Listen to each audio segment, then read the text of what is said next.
Assalamualaikum Sohib, saya Tazkia Hamami. Terima kasih banyak yang sudah menonton di channel Tazkia Hamami Official dan semoga terhibur. Sohib, untuk episode kali ini saya ingin menceritakan suatu kisah yang terinspirasi dengan kisah nyata, dan kisah ini saya sudah tulis dalam bentuk skenario film atau FTV. Ini halamannya sekitar 215 halaman. Tapi saya akan menceritakan di sini tidak mengikuti alur cerita di skenario ini karena terlalu tebal, terlalu lama, terlalu panjang. Mungkin saya akan menceritakan berdasarkan sinopsisnya saja. Atau mungkin sinopsis juga terlalu panjang, saya akan berdasarkan premisnya saja. Namun sebelum kita mengikuti ceritanya, jangan lupa di subscribe dan nyalakan loncengnya terlebih dahulu agar tidak ketinggalan dengan cerita-cerita selanjutnya. Oke, Sohib, selamat mengikuti kisah ini.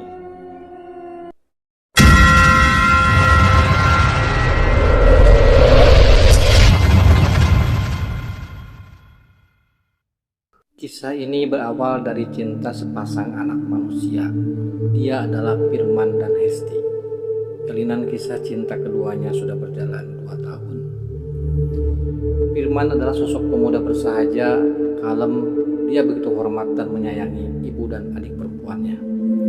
Sedangkan ayahnya sudah lama meninggal saat Firman masih duduk di bangku SMP. Sedangkan Hesti seperti gadis pada umumnya, namun ia punya sifat yang agak keras. Akan tetapi dia mudah bergaul dengan siapa saja. Hubungan cinta Firman dan Hesti tidaklah berjalan mulus. Halangan atas cintanya datang dari orang tua Hesti sendiri. Orang tua Hesti, terutama ayahnya, tidak merestuinya. Bahkan mereka begitu membenci Firman. Orang tua Hesti punya latar belakang masalah dengan keluarga Firman di masa lalu. Beruntung saja Firman memiliki seorang ibu yang sangat bijaksana. Ia selalu menguatkan dalam segala hal, serta bijak menyikapi hubungan cinta Firman dengan Hesti. Begitupun ketika ia menyarankan agar Firman mempertimbangkan tawaran pamannya untuk bekerja di luar kota. Ibu Firman tidaklah memaksanya, namun Firman mengerti akan isi hati ibunya.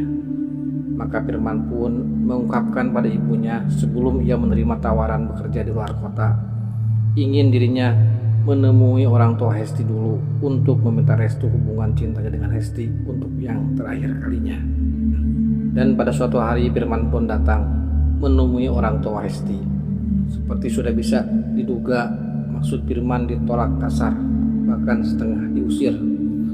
Bukan itu saja, Firman tersentak ketika ayah Hesti mengatakan bahwa Hesti sudah akan dilamar oleh anak temannya.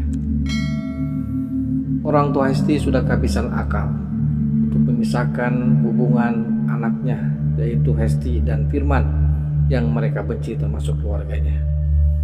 Maka untuk memutuskan kuatnya hubungan mereka, ayah Hesti akan menjodohkan paksa dengan Dery, anak teman relasinya.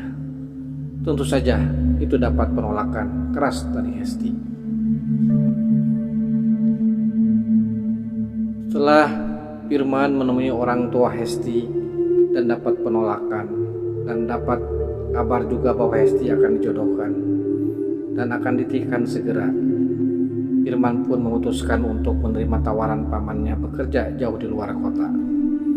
Firman pun pergi meninggalkan cintanya. Sementara sepeninggal Firman, Hesti tak jadi lebih baik. Ia tetap menolak untuk dijodohkan, tetapi orang tuanya Hesti bersikukuh pada pendiriannya. Waktu terus bergulir. 1 bulan sudah Hesti ditinggal Firman. Kini tiba saatnya Dery dan orang tuanya datang untuk melamar. Dan dari perbincangan lamaran itu, maka diputuskanlah akan mempercepat pernikahan Hesti dan Dery. Hesti yang merasa sebagai korban perjodohan menolak keras. Ia pun hengkang meninggalkan ruangan acara lamaran itu.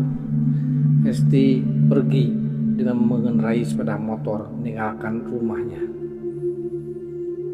Sepanjang jalan Hesti menangis sambil mengendarai motor tak henti tangannya menyeka air mata yang menghalangi pandangannya. Hesti makin memacu laju kendaraan motornya. Ia terus menyalip beberapa kendaraan lain di depannya. Namun ketika Hesti kembali akan menyalip kendaraan di depannya, dari arah berlawanan melaju kencang kendaraan lain. Hesti panik. Ia berusaha menghindar. Namun apa daya terlambat, maka tak ayal keduanya bertabrakan dan Hesti pun jatuh terpental. Jauh di luar kota, Firman yang sedang bekerja tanpa sengaja menyenggol gelas minumnya. Jatuh dan pecah. Tiba-tiba hati Firman merasa lesah. Jangan-jangan ini firasat tidak baik. Namun sehari kemudian, Firman malah dapat kegembiraan. Ia menerima surat dari Hesti lewat pos. Namun yang membuat tanda tanya hatinya, kok Hesti tidak menulis tanggal di suratnya. Tapi Firman tak peduli, karena isi suratnya lebih penting dan membuatnya bahagia. Di surat Hesti mengabarkan bahwa ia tidak jadi lamarannya. Selain itu Hesti mengajak bertemu dengan Firman di tempat biasa keduanya janjian. Waktunya Senin malam jam 9. Firman pun tersenyum bahagia, berarti waktunya lusa. Tidak lama lagi.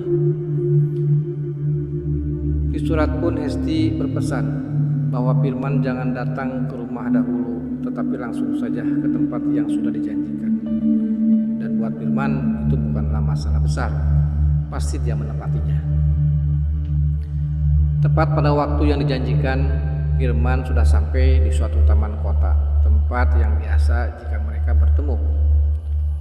Dari jauh Firman sudah melihat Hesti sedang menunggu di sudut taman, meski tidak begitu jelas karena cahaya lampu taman yang temaram. Firman mendekat. Terlihat wajah Hesti pucat saat tersorot lampu mobil yang lewat. Setelah keduanya berdekatan dan bicara, Firman merasa ada hal yang aneh di hatinya. Rasa sunyi tiba-tiba melanda. Apalagi Hesti selalu berusaha jaga jarak untuk tidak terlalu dekat duduknya. Aneh, kata Firman dalam hatinya. Terlebih saat Hesti berkata bahwa hubungannya tidak bisa diteruskan dan Firman harus berusaha melupakannya. Tentu saja Firman tidak menerimanya. Bukankah lamarannya tidak jadi? Seharusnya hubungan cintanya bisa dijalaninya lagi. Firman bertekad tak ingin mengulang kesalahannya melepas cintanya. Firman mendekat, tetapi Hesti melarangnya dan menyuruh melihatnya baik-baik ke arah dirinya. Dan atas sikap Hesti, pandangannya tak lepas menatap Hesti. Dan di saat bersamaan ada kendaraan melintas dan cahaya lampunya tersirat menyorot wajah Hesti dengan jelas. Seketika Firman seperti hilang kontrol. Mata Firman melotot, mulut menganga ketakutan. Firman melihat jelas wajah Hesti berlumuran darah. Tengkorak kepala Hesti ada retakan yang mengalir mengeluarkan darah. Sebelah mata Hesti agak keluar. Firman pun akhirnya oleng dan jatuh pingsan. Setelah di rumah, Firman diberitahu ibunya bahwa Hesti sudah meninggal 2 hari lalu karena kecelakaan di hari lamarannya. Dan ibunya pun begitu shock saat Firman menceritakan kejadian semalam yang menimpa Firman. Firman menemui orang tua Hesti sebelum ke kuburan Hesti. Kedua orang tua Hesti menyambut Firman dengan tangisan dan penyesalan. Ibu Hesti memeluk Firman dan meminta maaf. Begitu juga dengan ayah Hesti, berkali-kali minta maaf. Kini keluarga Firman dan Hesti tak lagi diselimuti permusuhan dan kebencian yang datang dari keluarga Hesti. Yang ada tinggal penyesalan dan rapuhnya jiwa ditinggal anak sematawayang. Firman cuma bisa terpana menatap kuburan Hesti yang di atasnya masih penuh dengan taburan bunga-bunga yang sudah melayu. Firman meremas tanah kuburan. Ia merenung mengapa Hesti jadi tumbal keegoisan keluarga. Sekian dan tamat.